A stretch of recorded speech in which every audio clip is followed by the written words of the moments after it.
जय माता दी साथियों, मैं नरेंद्र विश्वकर्मा आप सभी का अपने चैनल नरेंद्र विश्वकर्मा में हार्दिक स्वागत करता हूं।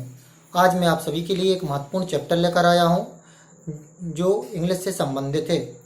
यदि आप किसी भी एग्जाम को तैयारी कर रहे हैं और यदि इसमें से इंग्लिश आती है तो इस आप चैप्टर को आप जरूर अंत तक देखें, क्योंकि इस चैप्टर से मिनिमम 3 और मैक्सिमम 4 नंबर 5 नंबर तक के क्वेश्चन निकल सकते हैं।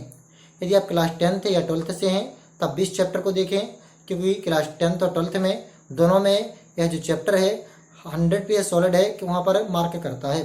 तो आज का चैप्टर है साइनोनिम्स। साइनोनिम्स का जो चैप्टर है ये कैसे आता है, क्यों आता है, ये तो मैंने आपको महत्व बताया। आप देखते हैं साइनोनिम्स के प्रकार, परिभाषा और इसका पूर्णतः वर्णन। तो देखें आपकी स्क्रीन में ये साइनोनिम्स वर्ड के सभी नाम दिए गए हैं। साइनोनिम्स को कुल 11 नामों से जाना जाता है।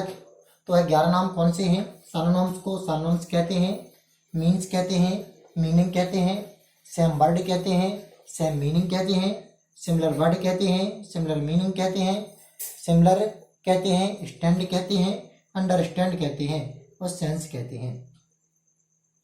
इन 11 नामों से साइनोनिम्स को जाना जाता है। देखिए कितने नाम हुए? 1 2 3 4 5 6 7 8 9 10 11। तो साइनोनिम्स को कुल कितने नामों से जाना जाता है? 11 नाम से जाना जाता है, जिसमें सर्वाधिक आने वाला नाम है सेंस और मीन्स। इन दो नामों से यह सर्वाधिक आता है। इसका इन सभी का सामान्य अर्थ होता है समानार्थी या फिर पर्यायवाची। इन सभी का सामान्य अर्थ क्या होता है? समानार्थी या पर्यायवाची। अर्थात वे शब्द जो समान अर्थ देते हैं या एक दूसरे के क्या हो? पर्याय हो। तो इस चैप्टर को समझने से पहले मैं आपको इसका यह जानकारी दे दूं कि आता कितने नंबर का है और कैसे आता है। क्लास 12th में क्लास 12th में कहाँ पर आता है, क्लास 10th में कहाँ पर आता है। तो देखिए मैं आपको बताऊं, क्लास 10th के लिए क्लास 10th में आपको बता दूं कि अनसीन पैसेज आते हैं 3। तो प्रत्येक अनसीन पैसेज में यह एक मिनिमम 1 और मैक्सिमम 3 नंबर का आता है। यह नहीं आता है एक वर्ड से नमक चैप्टर होता है, जिसमें 4 प्रकार के वर्ड आते हैं। साइनोनिम्स,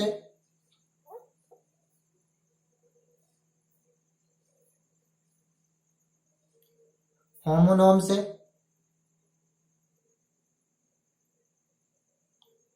अपोजिट और राइम्स। इन 4 वर्डों में से क्लास 10th में अनसीन पैसेज में 3 आती हैं, जिनमें से 3 नंबर का क्वेश्चन निकलती हैं। प्रत्येक अनसीन पैसेज में कम से कम 1 और मिनिमम 2 क्वेश्चन निकलते हैं इन 4 वर्डों में से। इन 4 वर्डों में से सर्वाधिक जो आता है वो साइनोनिम्स आता है, इसके बाद आता है अपोजिट, फिर होमोनिम्स और सबसे कम आता है राइम्स। और साइनोनिम्स में है इन 11 में से किसी भी नाम में आ सकता है, लेकिन सर्वाधिक आने वाला नाम है सेंस और मीन्स। तो अनसीन पैसेज में कितने नंबर का क्लास 10th में आता है?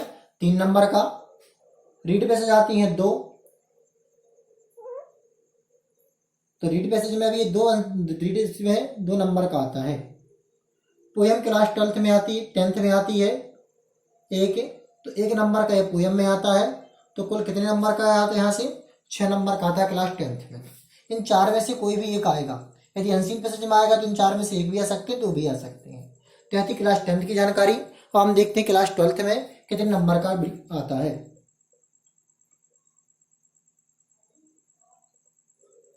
तो क्लास 12th में अनसीन पैसेज 12 अंक का आता है, जिसमें यह एक अनसीन पैसेज में 1 नंबर का आता है।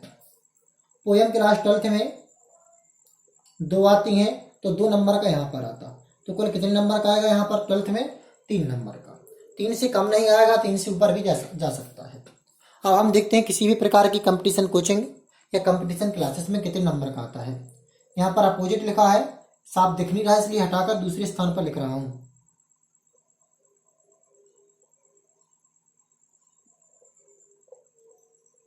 ठीक है ना। अब देखते कंपटीशन कोचिंग। तो कंपटीशन एग्जाम तो कंपटीशन एग्जाम में यह होता है, प्रत्येक कंपटीशन एग्जाम में इस 4 वर्णों में से मिनिमम 3 और मैक्सिमम 5 नंबर तक का आ जाता है। मैक्सिमम कितने अंक तक चला जाता है? 5 अंक का। तो यह कंपटीशन को के एग्जामों में यदि आपने देखा कि यह जो चैप्टर है आपके लिए बहुत ही महत्वपूर्ण है, तो इस चैप्टर को आप आराम से आसानी से सुने और समझने का प्रयास करें। तो सबसे पहले आप इन जो साइनोनिम्स से इनके 11 नाम याद कर लें, क्योंकि इस चैप्टर को आप अच्छी तरह से जानते हुए भी आपसे बनता भी है। लेकिन यदि अब इनमें से कोई भी नाम आ गया, शायद आपको सेंस का पता है लेकिन सिमिलर वर्ड्स का पता नहीं है और पेपर में सिमिलर वर्ड्स के नाम से आ गया, तब आपको परेशानी हो सकती है। तो जितने नाम इसके हैं 11 नाम, उन सभी को आप याद करें एक साथ। Synonyms, means, meaning, same word, same meaning, similar word, similar meaning, similar, stand, understand, sense. इन सभी का समान अर्थ क्या है? समान अर्थ या पर्यायवाची। तो इसके बारे में थोड़ा सा देख लेते हैं कि समान अर्थ या पर्यायवाची आखिर कहलाते क्या हैं, इसका अर्थ क्या होता है। तो देखें, वे शब्द जिनके अर्थ समान हो, क्योंकि समानार्थी को हम विच्छेद करेंगे तो समानार्थी 2 शब्दों से मिलकर बना है, समान धनार्थी, अर्थात जिसके अर्थ समान हो, जिसके अर्थ क्या हो? समान हो।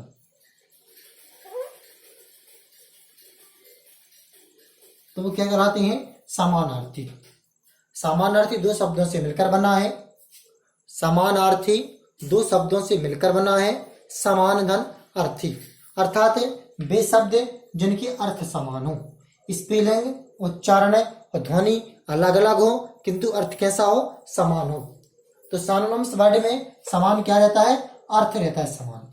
स्पेलिंग, उच्चारण और ध्वनि कैसी रहती है? अलग अलग रहती है। इस प्रकार के शब्द क्या कहलाते हैं? सिनोनिम्स वर्ड कहलाते हैं। तो देखें, आपके सामने जो परिभाषा मैंने आपको बताई थी वह लिखी हुई है।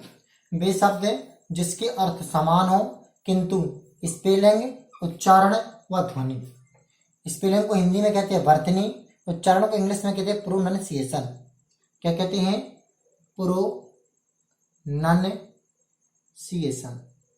इस प्रोनंसिएशन से संबंधित एक जानकारी और आपको दे दूं, इंग्लिश में यह सबसे एकमात्र ऐसा वर्ड है जो सर्वाधिक गलत उच्चारित किया जाता है। इसका सर्वाधिक गलत उच्चारण होता है। इसका स्वयं का नाम क्या है? उच्चारण। लेकिन इंग्लिश में सर्वाधिक गलत उच्चारण किसका किया जाता है? प्रोनंसिएशन का। ध्वनि को इंग्लिश में कहते हैं राइज। तो वे शब्द जिसके अर्थ समान हो किंतु स्पेलिंग, उच्चारण व ध्वनि अलग अलग हो, इस प्रकार के वर्ड क्या कहलाते हैं? सिनोनिम्स वर्ड कहलाते हैं। जैसे कि हमने लिखा वर्ड और एक तरफ लिख लिया सिनोनिम्स या सेंस। हमने लिखा लिसन, तो लिसन का सामान्य अर्थ होता है सुनना, ठीक है ना। इसका हमने सिनोनिम्स लिखा हियर, तो इसका भी सामान्य अर्थ क्या होता है? सुनना।